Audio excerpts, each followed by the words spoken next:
that I've made a change in my programming. Money coming, money go. I've been at it on the low. Trapping out of where I live. I can see the leaders doing this. We talking plans and maybe seeing you. Pull up on you, let me scoop. Nobody here but me and you. Welcome back to my channel. I am back at Diablo CrossFit for another training session. I haven't done a vlog recently where I showed you just my training, so we're gonna do that today. Also, my name is Amanda if you're new here. I know I have a lot of new subscribers. Last name is pronounced Harry, like H-A-R-R-Y, but it is spelt H-A-R-I, so figured I'd just clarify that for anyone that was wondering. So today we're doing squatting again. In my previous vlogs of my training, you've seen a lot of my back squatting. This time we're doing front squatting. My squat is by far my weakest point in CrossFit, so we're trying to get my squat numbers up. I have a heavy 5 rep and then some drop sets, then some snatching, and after that we're gonna jump in on the class workout here at Diablo CrossFit, so I hope you stick around for all of it. Down for me, put it down for me. Say, hold it all the way down. Put it down for me, say down for me. Okay, I give a fuck what you telling me. I really gone like it's 10 of me. Salt drip, I got the recipe. And you can find me where that pressure be. I'm really trying to see Tel Aviv. Fuck your elevation, I've been levitated in the preparation. I've been meditated, I've been hella patient. I'm so tired of waiting. I got right here with my day. Young niggas from where that crevice be. I've been solid since the less of me. Out here with the C, really in the field. Niggas on cam now, I got plans now. Finna branch out, grew up quick, but never let go of this year. All of that bullshit is in my rear. Hey, blue thin papers, blowing vapors, sweating traders. Long hair killer in my villa, bitch, I made it. Used to play to play, now I think we major now. She wanna lay me down. I'ma need you to hold me all the way down. Put it down for me, say you down for me. Hit a 5 rep max, so that is great. Very happy with that. Didn't necessarily expect that, but you know, gotta go with it when it happens. Now some drop sets. Down for me, put it down for me. Say, hold it all the way down. Put it down for me, say you down for me.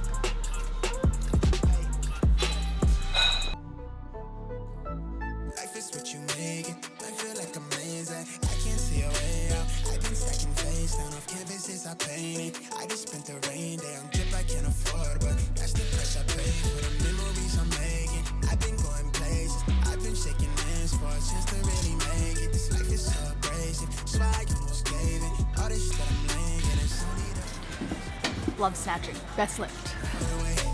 I was in the basement, trying to turn the page. I was going through the phase. Nobody see my face. I was chasing at the paper. Been on it for the waves. But everything again. I'm sure if you're this far into this video, you've seen the title saying that I've made a change in my programming, and I did.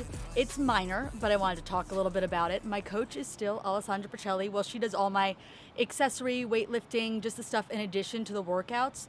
I was doing the RX Plus or competitors program here at Diablo CrossFit. Those are the workouts I was doing.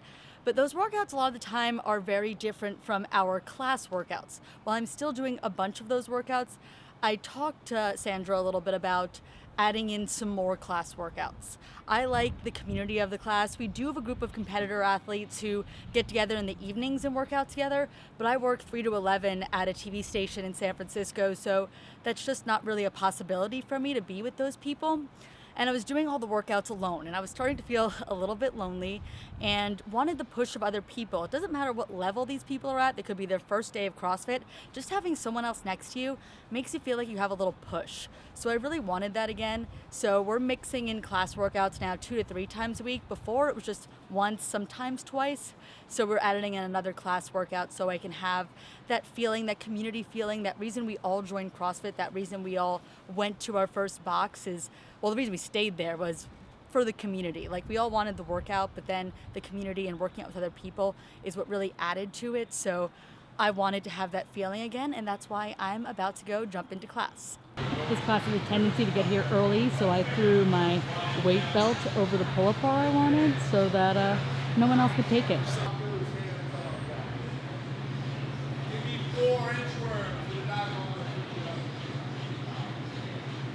I think those bar would be easier. Three, 2, 1, go. Come with me. I'm not really asking. we'll get away to a place where we don't know.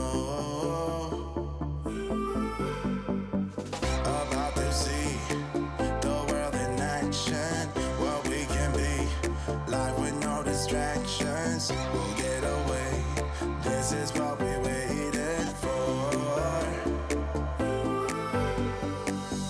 Take my hand, we'll make it somehow. We can't miss out.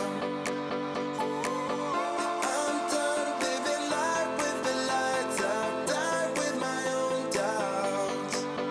Be free with me. Let's be free with me.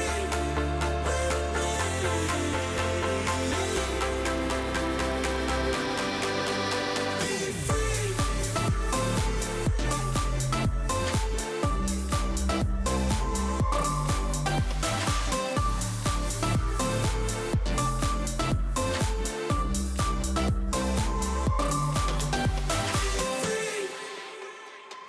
Now looking back, eyes on the freeway, Bonnie and Clyde, a classic cliche. We're on the run, this is what we waited for. Take my hand, we'll make it somehow. I just finished up that workout. I had to jump in my car because I have to head out to San Francisco in a minute, go to work, working and trying to get fit at the same time. But it was a really good workout. It felt really hot. It's in the mid 80s here, and that's not extreme heat or anything like that, but I live in San Francisco where it's about 20 degrees cooler than it is here in the East Bay. So I feel like sometimes the heat feels like a shock to my system because I'm living there and spending most of my time there, and all of a sudden I come out here and it's 20 degrees hotter and I'm running 400-meter runs. But in the workout that I did, we switched out the toes to bar, which I'm very good at, for chest to bar, which I am less good at, as an opportunity to try to get better at something I'm not as good at. That's what they did for all the competitive athletes today. They did chest to bar instead of the toes to bar, and the reps went from 9 to 10. And before the workout, I talked to my coach, Sandra. You probably saw some of that video in there about the fact that I had to push the chest to bar and try to do butterfly. I usually just do kipping chest to bar pull-ups because that's what I know how to do. That's easier. I can do bigger sets of them.